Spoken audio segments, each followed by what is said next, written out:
Un jour, j'ai fait un grand pacte vraiment avec le diable parce que j'ai osé aller dans la forêt, moi seul, pendant la nuit, sur un arbre. Sur cet arbre, Léon Diouf du village de Foua au Sénégal s'est livré à un rituel des plus singuliers. Il a allumé une torche et faisait des incantations au diable. Et cela, je l'ai fait parce que je voulais être célèbre. On m'avait expliqué que si tu fais cela, tu allais être très célèbre. C'est la raison pour laquelle j'ai fait ce pacte-là. Célèbre, il était déjà à l'échelle de son village où il était connu comme féticheur. Son aventure dans ce domaine débuta dans sa prime jeunesse. C'est mon père adoptif qui m'a initié dans les affaires mystiques. Parce que lui, il était un marabout. Donc souvent, il m'envoyait chercher des racines, chercher des feuilles, les choses qu'il utilisait pour faire les choses mystiques. En plus de l'envoyer, son père adoptif lui livrait les secrets du métier.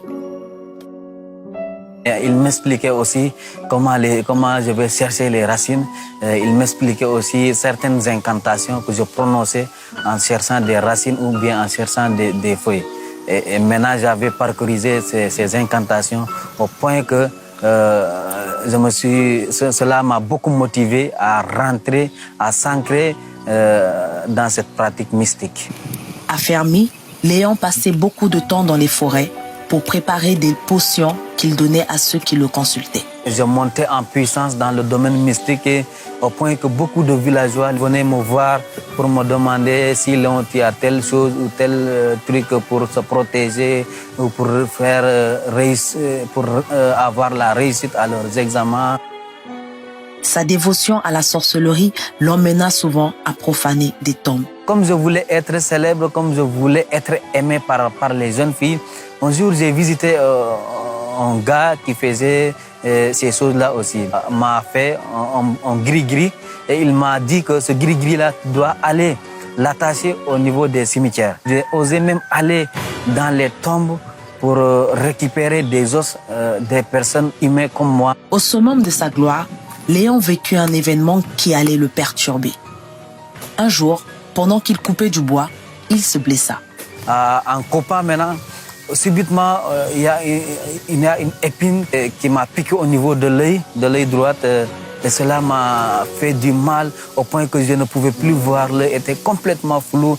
Et j'ai crié, j'ai dit, waouh Seigneur, pourquoi ça? Pourquoi tu as permis ça? Blessé à l'œil, ayant du mal à voir, Léon eut recours aux pratiques occultes pour guérir.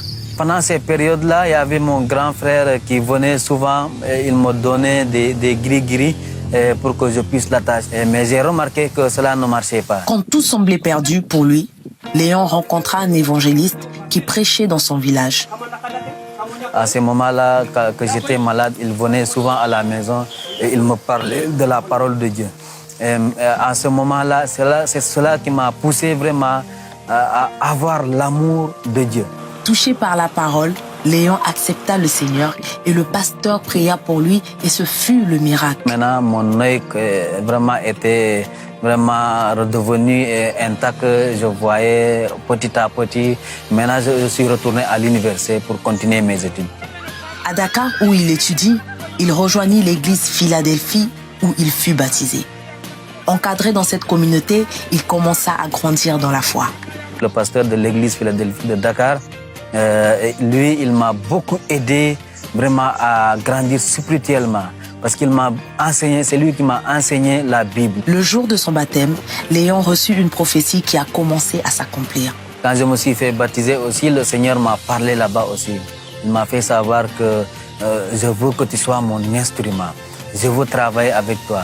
Il y a beaucoup de personnes qui viendront à moi en passant par toi. Conforté par le témoignage de la vie de Léon, beaucoup de villageois se sont donnés à Jésus et une église est née à Foua.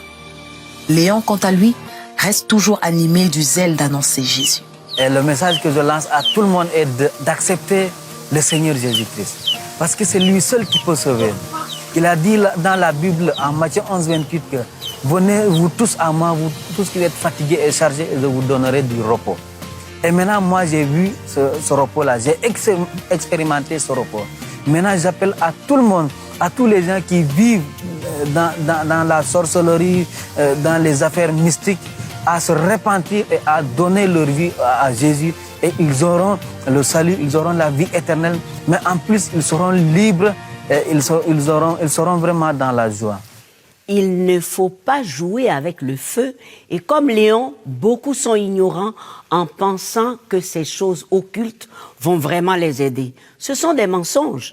Léon a eu la grâce de Dieu par Jésus-Christ pour être sauvé, délivré et guéri.